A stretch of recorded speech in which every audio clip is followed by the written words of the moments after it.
Somali Water Partnership iyo sidoo kale xarunta biyaha iyo deegaanka Soomaaliya waxaana looga hadlayay sida loo maareyn karo wasaqda magaalada Muqdisho iyadoo la ilaalinayo nafta deegaanka iyo dhammaan nolosha noolaha ku dhaxnool magaaladan.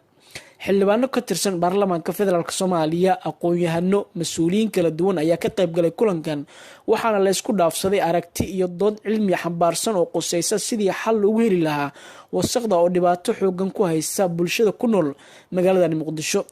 qaar ka mid ah mas'uuliyiinta ka hadlay kulanka ayaa ka sheekayay dhibaatada wasaqda ay ku geysan karto deegaanka iyo noolaha ku dhaxnool magaaladani. dowladda hoose roolka ay leedahay waxa waaye inay wax ka qabato nadaafadda gobolka Banaadir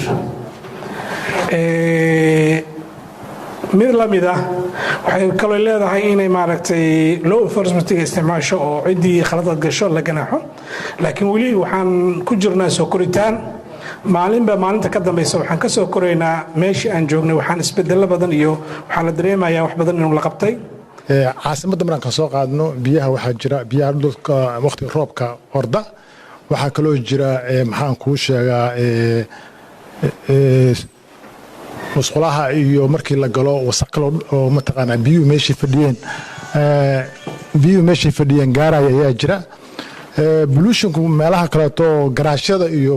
saa ula socotaan batroolka la isticmaalaa baabuurta isticmaalaan waxay weeye lead baa ku jira lead marka heavy metal waaye heavy metalkana waxa weeye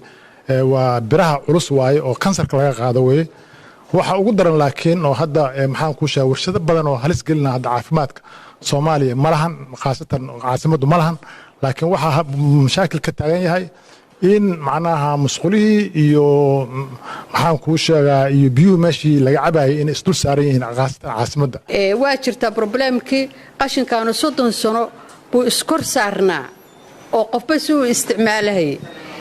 waxay u baahan tahay xalkii marka 30kii sano culayska sidii looga qaadi lahaa oo loo maareyn lahaa ma sahlana